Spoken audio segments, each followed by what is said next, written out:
નમસ્કાર, આપ જોઈ રહ્યા છો ન્યૂઝ 18 ગુજરાતી. આપની સાથે હું છું પ્રીતિ તિવારી. સમાચારની શરૂઆતમાં વાત કરીએ સિંહ બાદ હવે વાઘની પજવણી. જૂનાગઢના શક્કરબાગ ઝૂમાંથી વાઘની પજવણીનો એક વિડીયો સોશિયલ મીડિયા પર વાયરલ થઈ રહ્યો છે. વિડીયોમાં કેટલાક પ્રવાસીઓ વાઘના પાંજરામાં કપડું ફેંકીને તેને હેરાન કરતા જોવા મળે છે. વિડીયો વાયરલ થતા ઝૂ તંત્રએ સમગ્ર ઘટનાની તપાસ શરૂ કરી છે. જોકે આ ઘટનાએ ઝૂમાં વન્ય પ્રાણીઓની સુરક્ષા અને દેખરેખ સામે અનેક સવાલો ઉભા કર્યા છે. વાઘની પજવણીનો વિડીયો હાલ વાયરલ થઈ રહ્યો છે, જેમાં જોઈ શકાય છે કે પાંજરાની અંદર રહેલા વાઘ કે જેને હેરાનગતિ કરવામાં આવે છે. અહીં જે પ્રવાસીઓ હાજર છે તે હેરાન કરી રહ્યા છે, ત્યારે ઘણા સવાલો ઉઠાવે છે આ બનાવ. હવે વન્ય પ્રાણીઓ શું પાંજરામાં પણ સુરક્ષિત નથી, તે સૌથી મોટો સવાલ છે. નોંધે છે કે પજવણી થઈ ત્યારે ઝૂ તંત્ર અને સ્ટાફ ક્યાં ઉભો હતો, શા કારણે અહીં પૂરતો સ્ટાફ હાજર ન હતો, તે સૌથી મોટો સવાલ છે. પાંજરા નજીક કોઈ કર્મચારી કેમ હાજર ન હતો? વધુ વિગત સાથે મારી સાથે સંવાદદાતા અમાર જોડાઈ ગયા છે. અમાર, હવે તો પાંજરાની અંદર રહેલા વન્ય પ્રાણીઓ પણ સુરક્ષિત નથી. બિલકુલ, એક બાદ એક પજવણીના વિડીયો આવી રહ્યા છે. આમ તો જંગલની અંદર સિંહોની પજવણી થતી હોય છે, વન્ય પ્રાણીઓની પજવણી થતી હોય છે, પરંતુ હવે તો શક્કરબાગ ઝૂમાં પણ આ વન્ય પ્રાણીઓ છે તે સુરક્ષિત નથી. આજે વિડીયો વાયરલ થયો છે વાઘનો, કે જે વાઘ પાંજરામાં છે અને લોકો છે તે ત્યાં પ્રવાસીઓ જોઈ રહ્યા છે આ વાઘને, અને તેમાં જ 1 થી 2 લોકો છે તે ત્યાં વાઘને જે કપડું હોય છે, જે મફલર એ ફેંકે છે અને તેની મજા લૂંટે છે. અને બાદમાં એક વિડીયોમાં તો એવું પણ બોલે છે કે પૈસા વસૂલ થઈ ગયા, જાણે કે કોઈ સર્કસનો ખેલ ચાલતો હોય તે રીતના. મહત્વની વાત એ છે કે પાંજરાઓ પાસે સ્ટાફ હોય છે. આ ઘટના બની ત્યારે સ્ટાફ ક્યાં હતો, તેવા સવાલ પણ ઉઠ્યા છે. હાલ તો આજે વાઘની પજવણીને લઈને અનેક સવાલો ઝૂ તંત્ર સામે ઉઠ્યા છે અને વિડીયો વાયરલ થતા ઝૂ તંત્ર દ્વારા હાલ તપાસના આદેશ આપવામાં આવ્યા છે. પજવણી કરનારાઓ કોણ છે, ક્યાંથી આવ્યા હતા, તે અંગેની તપાસ શરૂ કરવામાં આવી છે. જે અમારો આભાર માહિતી આપવા બદલ. તો હાલ જોઈતે સંવાદદાતાએ જણાવ્યું કે હાલ તપાસ શરૂ કરાઈ છે. હવે આ તપાસ બાદ શું નિર્ણય લેવાય તે જોવું રહ્યું. તો ગીર સોમનાથમાં ગીરગઢડાના જુડવડલી ગામે સિંહણની લટાર. શિકારની શોધમાં આવેલી સિંહણ સીસીટીવીમાં કેદ થઈ. ગામની રહેણાંક શેરીઓમાં જોવા મળી સિંહણ. સિંહણના આટા ફેરાને લઈને ગ્રામજનોમાં ભયનો માહોલ ફેલાયો છે. તો આ દ્રશ્યો સામે આવ્યા છે ગીરગઢડાથી, જ્યાં સિંહણ એ શિકારની શોધમાં લટાર મારતી દેખાઈ રહી છે. આ રહેણાંક વિસ્તાર છે, રહેણાંક ગલી છે કે જ્યાં આ પ્રકારે સિંહણ બિંદાસ લટાર મારતી દેખાઈ રહી છે. નોંધે છે કે અવારનવાર આ પ્રકારની ઘટનાઓ વધી રહી છે. રહેણાંક વિસ્તારોમાં સિંહણની અવરજવર વધી રહી છે, જેના કારણે ગ્રામજનો, રહેવાસીઓ હાલ ચિંતામાં મુકાયા છે. ફફડાટ ફેલાયો છે. વન વિભાગ દ્વારા સતત પેટ્રોલિંગ કરવામાં આવે તેવી માંગ ઉઠી રહી છે.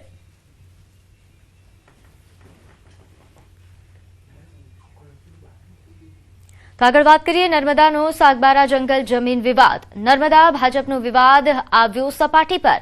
દર્શના દેશમુખે નીલ રાવ પર નિશાન સાધ્યું. આ સંગઠનનો કોઈ પ્રશ્ન આવતો જ નથી તેવું તેમનું કહેવું છે. આદિવાસીની પીડા જાણવા માટે આદિવાસી હોવું જરૂરી છે. જમીન વિવાદનો સાંસદ ઉકેલ લાવશે તેવી આશા વ્યક્ત કરી.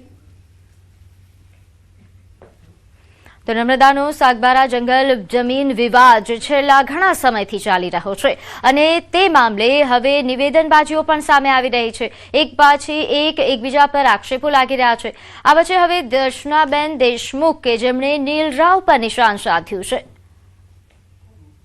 જમીનને લઈને વિવાદ, આમાં સંગઠનને કોઈ પ્રશ્ન આવતો જ નથી હોતો, કારણ કે આ વિષય જે છે એ સંગઠન નથી, પરંતુ જિલ્લાના જિલ્લાના અને એ વિસ્તારના જે માન્ય સાંસદશ્રી છે એમણે આ વિષયને જે લેવાનો છે તે એમણે એ રીતના લીધો છે. એટલે જિલ્લા સંગઠનના પ્રમુખ જે નીલ રાવ છે એ પોતે એવું વિચારતા હોય કે ભાઈ આ બધા પ્રશ્નો હું હલ કરીશ. ભાઈ આદિવાસી વિસ્તાર છે, આદિવાસીના વિસ્તારના પ્રશ્નો આદિવાસી સમાજના જે પ્રતિનિધિઓ છે એ જ હલ કરી શકે, કારણ કે એમની માનસિકતા સમજવા માટે આદિવાસી હોવું જરૂરી છે.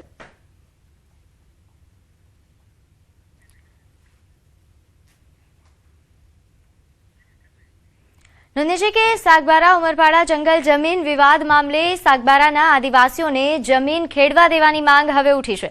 માંગ સાથે સાંસદ મનસુખ વસાવાના ગાંધીનગરમાં ધામા. વનમંત્રી અર્જુન મોઢવાડિયા સાથે 3 વાગ્યે બેઠક. 500 એકર જમીન ખેડાણનો વિવાદ ચાલે છે. 10 ગામના લોકોને જમીન ન ખેડવા દેતા વિવાદ થઈ રહ્યો છે. તો સાગબારાના આદિવાસીઓને જમીન ખેડવા દેવાની માંગ ઉઠી છે. વધુ વિગત સાથે મારી સાથે સંવાદદાતા દીપક જોડાયા છે. દીપક, હાલ જે આ જમીન વિવાદ ચાલી રહ્યો છે તેને વિસ્તારથી જણાવશો. બિલકુલ ખાસ વાત કરીએ તો જે જંગલ જમીનની ખેડાની સાગબારાની જે વિસ્તાર છે લગભગ 12 થી 13 જેટલા ગામોમાં આ જંગલ જમીન આદિવાસીઓ ખેડી અને પોતાનું ગુજરાન ચલાવે છે.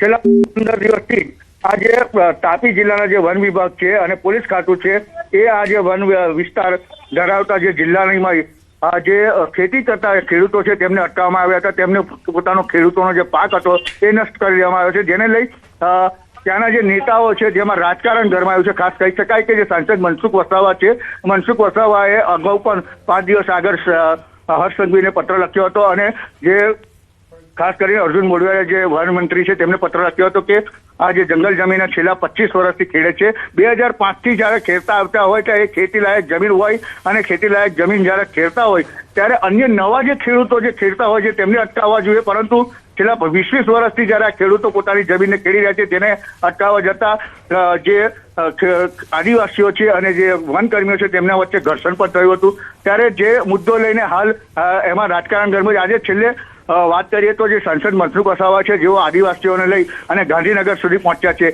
ગાંધીનગરમાં હાલ 3 વાગે એમની કુલ એકમાં મંત્રીઓ જોડે જે બેઠક છે બેઠકમાં નિર્ણય લેવાશે ત્યારે આ જે ખેડૂતો છે તેમને ખેડૂતોને પોતાનો હક મળે છે કે કેમ એ મુદ્દો છે. પરંતુ એમાં આખી વાત જે છે એ નર્મદા જિલ્લાના ભાજપમાં જ સંગઠનમાં 2 ફાટા પડ્યા છે. જે નીલ રાવ છે જિલ્લા પ્રમુખ છે તેની પર આજે નર્મદાના નાડોદના જે ધારાસભ્ય દત્તાબેન દેશમુખે એક પ્રતિક્રિયા આપી હતી કે જે નીલ રાવ છે જે આદિવાસીઓની જે વાત કરવા માંગે છે સંગઠન આમાં ના હોય, જે પોતાના મત વિસ્તારના જે નેતાઓ હોય છે તે નેતાઓ દ્વારા જ આ આદિવાસીઓને વેદના સાંભળવામાં આવે છે. અને મનસુખ વસાવા આજે જાતે જ્યારે જ્યાં ગાંધીનગર સુધી રજૂઆત કરવા જતા હોય ત્યારે તેમાં રાજકારણ ના રમવું જોઈએ અને નીલ રાવ જે છે એ આદિવાસીઓની વેદના ના સાંભળી શકે, કેમ કે આદિવાસી નેતા હોય તે આદિવાસીની વેદના સાંભળી શકે એની વાત કરી અને જે નીલ રાવ જિલ્લા પ્રમુખ છે તેની પર નિશાન સાધ્યું હતું. જી બિલકુલ. અને દીપક, કારણ કે રાજકારણ પણ આમાં ભળી ગયું છે, આગળ કેવા પ્રકારની આશા ખેડૂતો રાખી રહ્યા છે અને સાથે સાથે ગાંધીનગર કારણ કે મામલો પહોંચ્યો છે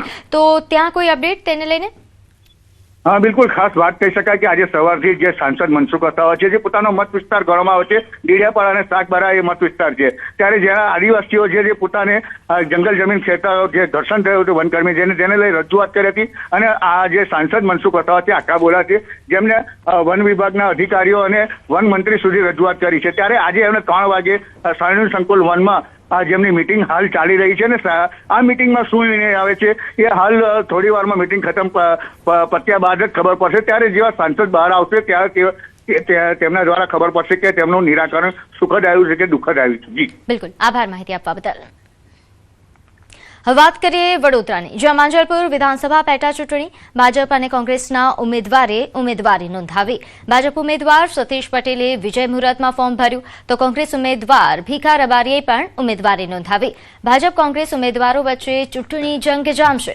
કોંગ્રેસે રેલી યોજી તો ભાજપે સાદગીથી પ્રક્રિયા પૂર્ણ કરી. યોગેશ પટેલના નિધન બાદ આ બેઠક ખાલી પડી છે. 30 જુલાઈએ મતદાન યોજાશે અને 3 ઓગસ્ટના રોજ પેટા ચૂંટણીનું પરિણામ જાહેર કરાશે.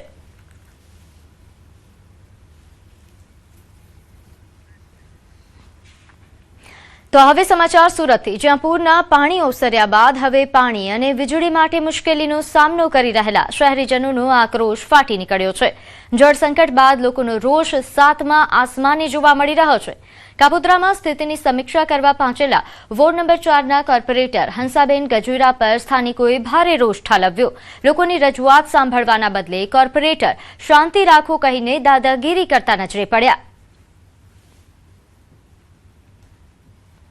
તો શહેરીજનોનો રોષ હાલ 7મા આસમાને પહોંચ્યો છે. તે વચ્ચે કોર્પોરેટર કે જેઓ સમસ્યા સાંભળવા માટે ગયા હતા પરંતુ દાદાગીરી કરીને પરત આવ્યા, તેમનો એક વિડીયો વાયરલ થઈ રહ્યો છે જેમાં તેઓ શાંતિ રાખો એવું કહી રહ્યા છે, જેના કારણે જ્યાં હાજર સ્થાનિકો છે તેઓ ઉશ્કેરાયા હતા. નહીં સાહેબ, આ તો અમે તમને વોટ આપીએ ને એટલે તમને કોલ કરીએ છીએ. તમે અમારા ધારાસભ્ય છો, MLA છો, તમે આ રીતથી જવાબ આપી શકો અમને?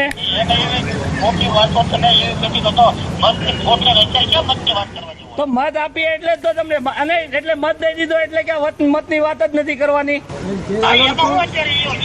એટલે વોટ આપ્યો એ અમારો એળે ગયો ને એળે 5 વર્ષમાં તમે એકવાર દેખાવજો એનો મતલબ એમ છો. હા સાહેબ 5 વર્ષ હું સોસાયટીમાં જ રહું છું.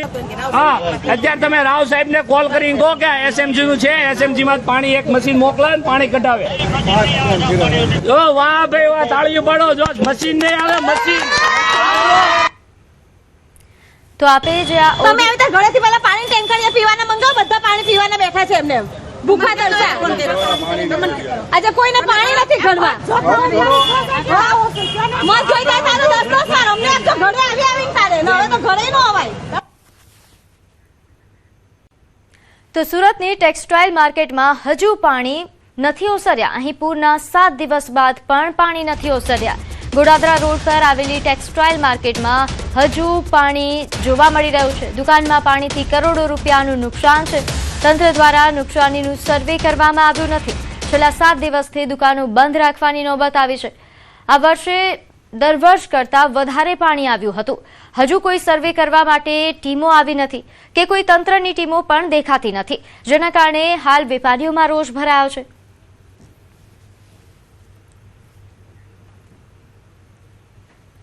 સુરતના પર્વત પાટિયા વિસ્તારમાં આવેલી ટેક્સટાઇલ માર્કેટમાં હજુ પણ 7મે દિવસે પાણી જોવા મળી રહ્યું છે, કારણ કે ખાડીના કિનારા પર આવેલી આ માર્કેટ છે અને આ માર્કેટમાં વેપારીઓનો તૈયાર માલ કે જે બેઝમેન્ટના 2 પાર્કિંગોમાં હતો અને પાણી આવતા પાર્કિંગો ડૂબી ગયા છે, જેને લઈને પાર્કિંગમાં તૈયાર માલ હતો એ માલ તમામ ડૂબી જવા પામ્યો છે. જોકે ગ્રાઉન્ડ ફ્લોર પર 200 થી 250 દુકાન આવી છે. રોડ લેવલથી માર્કેટ 2.5-3 ફૂટ ઉપર હોવાને લઈને ગ્રાઉન્ડ ફ્લોર પર માત્ર 2 ફૂટ પાણી આવ્યા હતા. એટલે કે નીચેના જમીનના ભાગે જે માલ હતો એ 2 ફૂટનો બગાડ થયો છે, પણ સૌથી વધારે માલ તૈયાર થઈ માર્કેટના પાર્કિંગમાં તો એ માલ બગડી ગયો છે. ત્યારે વેપારીઓ હવે હજુ પણ કરોડો રૂપિયાના નુકસાનની ભીતિ સેવાઈ રહી છે. 7મા દિવસે પણ સતત પાણી નીકળી રહ્યું છે. હું કેમેરામેનને કહીશ કે એક દ્રશ્ય બતાવવાનો પ્રયાસ કરે કે માર્કેટ ક્યાંથી શરૂ થાય છે અને ક્યાં સુધી તેનો વિસ્તાર છે. એટલે કે અહીંયા 2 માળ સુધીનું જ્યારે પાણી ભરાયેલું હોય ત્યારે પાણી કાઢવું ખૂબ જ મુશ્કેલ છે. 2-3 પંપ મૂકીને પાણી કાઢવામાં આવી રહ્યો છે.